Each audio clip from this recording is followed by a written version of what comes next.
ආයුබෝවන් මගේ ආදරණීය දුවලා පුතාලා හැමදෙනෙකුටම. ඉතින් දුවේ පුතේ ටීචර් අදත් ඔයාලව හොයාගෙන ආවා දුවලා පුතාලට තවත් ලස්සන පාඩමක් කියලා දෙන්න. අද අපි බලන්න හදන්නේ 4 ශ්‍රේණියේ මව්බස කියවීම පොතේ 15 වෙනි පාඩම. අද අපේ පාඩමේ මාතෘකාව තමයි පොත්ගුල් මැදිරිය. එහෙනම් දුවේ පුතේ අපි බලමු මොකද්ද මේ පොත්ගුල් මැදිරිය කියන්නේ?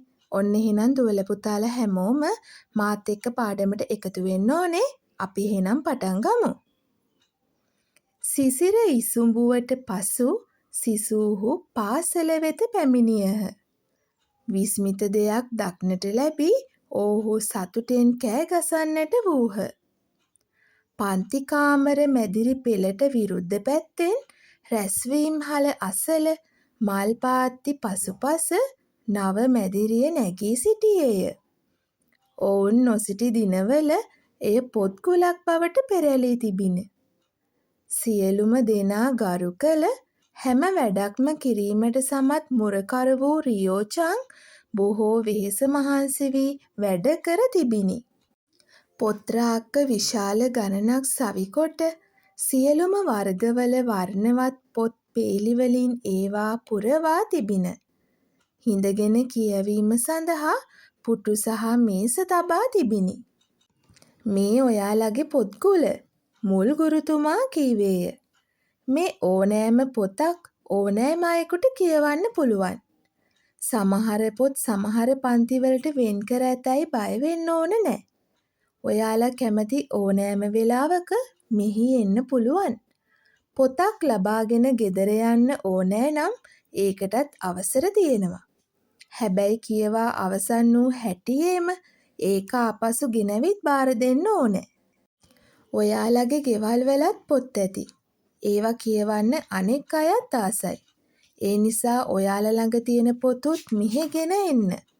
ඔයාලට පුළුවන් තරම් වේගයෙන් හැකි තරම් පොත් කියවන්න. අද පුස්තකාල පන්තියක් කරමු. ළමයි එක හඬින් කීහ. ඔයාලා කැමති එහෙමද? මුල් ගුරුතුමා විමසුවේය. පීනා සිටි ළමයි දෙස බලා හරි හරි එහෙම කරමුයි කීවේය.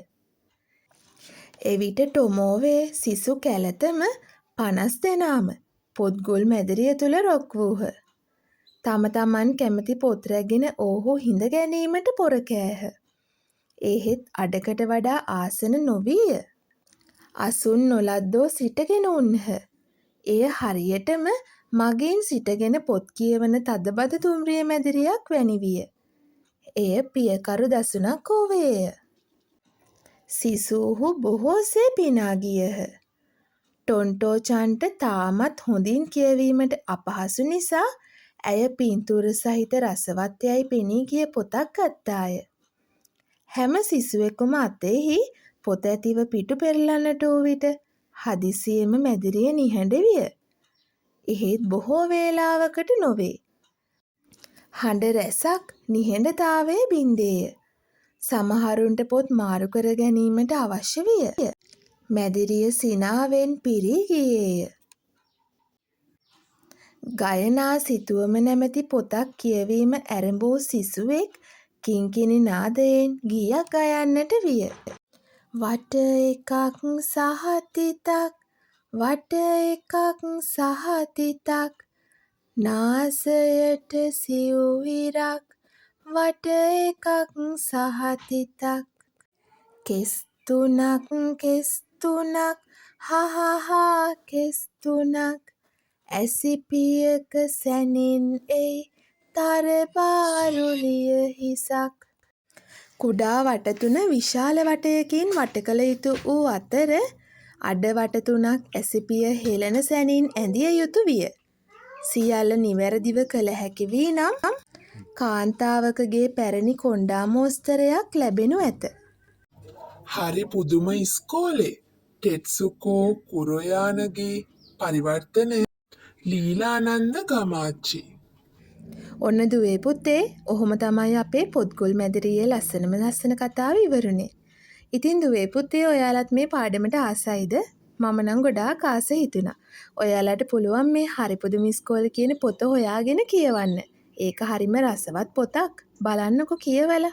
එහෙනම් දුවේ පුතේ ඔන්න ටීචර්ද ඔයාලට අරගෙන ආවා 4 ශ්‍රේණියේ මව්බස පොතේ 15 වෙනි පාඩම. දැන් දුවලා පුතාලට පුළුවන් පාඩම හොඳට අහලා ආයි පාරක් තනියම කියවන්න. එහෙනම් දුවේ පුතේ ටීචර් ඉක්මනටම තවත් අලුත් පාඩමක් ඔයාලට අරගෙන එනකන් ඔයාලා හැමෝම පරිස්සමින් ඉන්න.